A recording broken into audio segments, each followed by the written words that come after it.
Hi friends, എല്ലാ പ്രിയ കൂട്ടുകാർക്കും പുതിയൊരു വീഡിയോയിലേക്ക് സ്വാഗതം. അങ്ങനെ ICC T20 international world cup 2026 ടീമിനെ ഇന്ത്യ അനൗൺസ് ചെയ്തിരിക്കുകയാണ്. BCCIയുടെ ടീമിൽ നിന്നും BCCIയുടെ പൊന്നോമനപുത്രൻ ശുഭ്മാൻ ഗിൽ പുറത്തായിരിക്കുന്നു.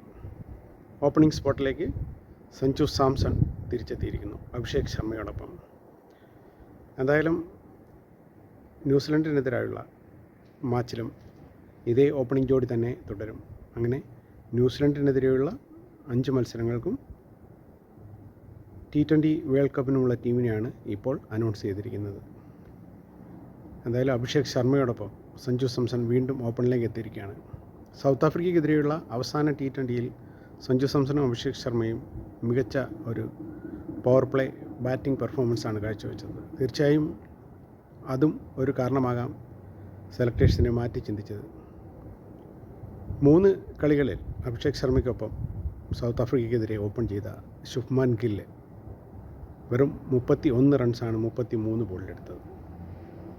4ാം മത്സരം കാലാവസ്ഥ പ്രശ്നങ്ങൾ മൂലം ഉപേക്ഷിച്ചപ്പോൾ 5ാം മത്സരത്തിൽ ഗില്ല് ചെറിയ പരുക്കോടെ പുറത്തിരുന്നപ്പോൾ സഞ്ജു സാംസണാണ് അഭിഷേക് ശർമ്മയ്ക്കൊപ്പം ഓപ്പൺ ചെയ്യാൻ അവസരം കിട്ടിയത്. എന്തായാലും ആ അവസരം സഞ്ജു നല്ല രീതിയിൽ വിനിയോഗിച്ചു എന്നതിന് പറയാം.